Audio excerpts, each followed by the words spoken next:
In 1960, KTBC released a short film called Target Austin, narrated by legendary broadcaster Cactus Pryor. It's a hot June day in Austin, Texas. Congress Avenue has the usual mid-morning traffic. A typical day in the middle of the 20th century, until it wasn't. An air raid warning has been declared in this area. This means that possibly within 20 minutes, the Austin area may be hit by missiles. There will not be time to evacuate. Repeat, there will not be time to evacuate. The film depicted how Austin would react to the threat of a nuclear blast. Some took shelter, others ran. And then at 19 minutes past the original alert,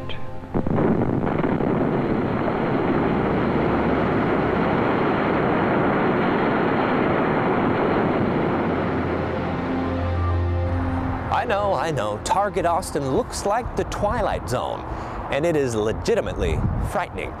Even though North Korean leader Kim Jong-un was photographed back in 2013 with some sort of strike map that Austin appeared to be on, come on, aiming for Austin is unlikely. But with President Trump and Kim Jong-un constantly at odds these days, target somewhere is a real possibility. The doomsday clock is 2 minutes to midnight.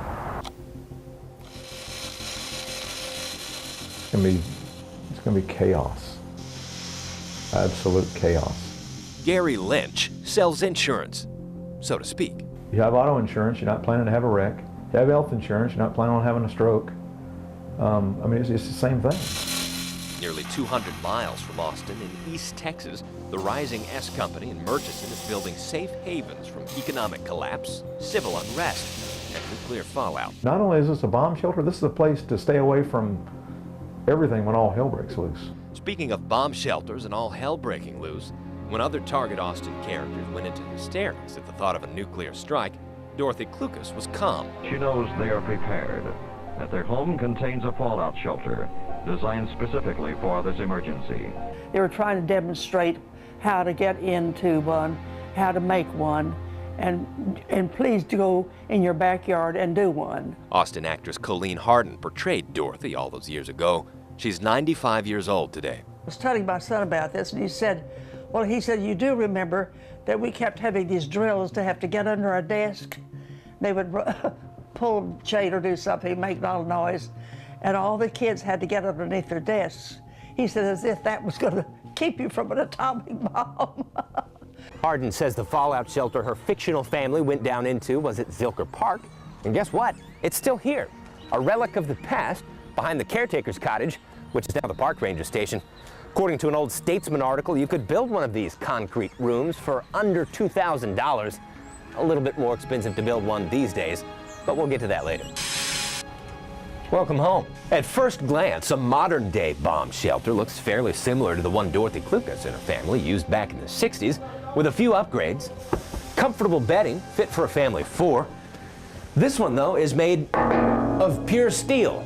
Living room, television set, working water, stove, shower.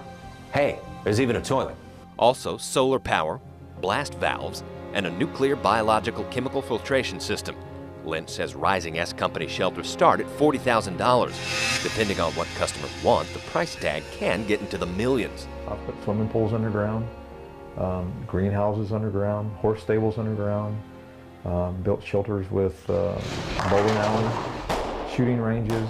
And when tension between North Korea and the U.S. plays out on the evening news, the phones at Rising S start ringing. So how likely is a nuclear strike on American soil? Dr. Alan Cooperman is founding coordinator of the Nuclear Proliferation Prevention Project at the LBJ School of Public Affairs.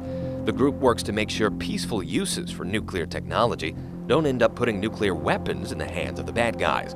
Dr. Cooperman says North Korea has missiles that could reach the U.S., warheads that could do serious damage, and they're probably working on re-entry. I think most experts believe that within a year or two, they'll have the full package. Cooperman says President Trump should be toning down the rhetoric with Kim Jong-un. If they think we're going to hit them first, they are much more likely to hit us, either in retaliation or out of panic that they're about to lose their arsenal, so it's use it or lose it, they might as well shoot at us. If a strike happens and you don't have a state-of-the-art shelter, the Department of Homeland Security's Ready website says to remove contaminated clothing and try to get into a basement or the center of the nearest building. You know, I tell people to plan on a minimum of 90 days, but I personally am prepared for a year. Our monitors report that radiation in the city is now decayed to a point where those in shelters may come out without harm. To Roger and Dorothy and Kathy Klukas, this is the end of the storm. And slowly, Austin, Texas returns to life. Casey Claiborne, Fox 7 Austin News.